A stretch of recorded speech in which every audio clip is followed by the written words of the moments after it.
Connaître combien d'ampères consomme un climatiseur de 60 000 BTU par heure est essentiel pour qu'un technicien en réfrigération puisse évaluer le fonctionnement de l'unité installée.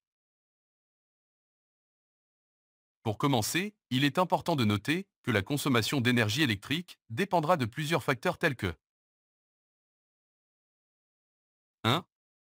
La température de l'environnement extérieur. 2. L'entretien effectué sur l'équipement. 3.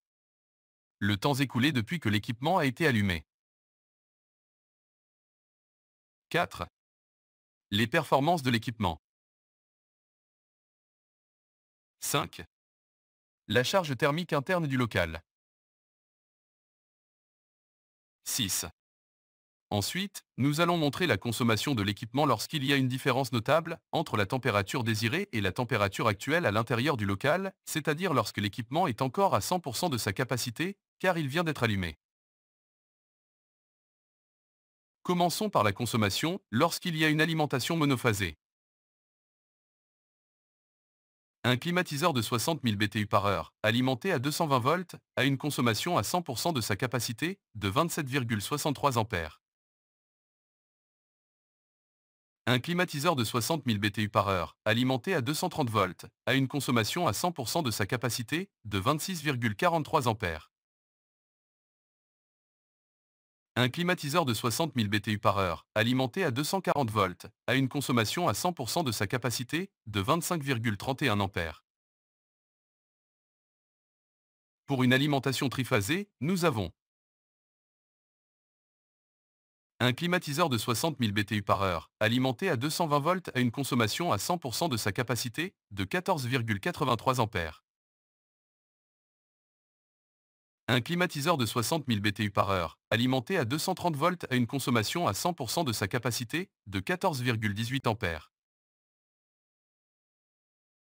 Un climatiseur de 60 000 BTU par heure, alimenté à 240 volts, a une consommation à 100% de sa capacité de 13,59 ampères. Un climatiseur de 60 000 BTU par heure, alimenté à 380 volts, a une consommation à 100% de sa capacité de 8,59 ampères. Un climatiseur de 60 000 BTU par heure, alimenté à 400 volts, a une consommation à 100% de sa capacité de 8,15 ampères. Un climatiseur de 60 000 BTU par heure, alimenté à 440 volts, a une consommation à 100% de sa capacité de 7,41 ampères. Lorsque nous parlons d'un climatiseur de type inverté, une fois que la température souhaitée du local est atteinte, l'équipement a la capacité de réduire les révolutions du moteur du compresseur sans s'arrêter. Pendant cette période, lorsque le moteur tourne plus lentement, la consommation de courant du compresseur est plus faible. Pour calculer cette valeur moyenne de courant, on connaît la valeur du rendement CIR une fois que la température souhaitée est atteinte.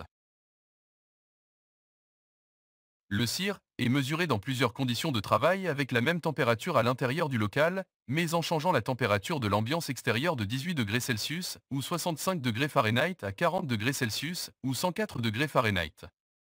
La puissance de l'équipement en BTU par heure doit être divisée par la valeur de CIR, et on obtient ainsi la puissance moyenne en watts consommée par l'équipement.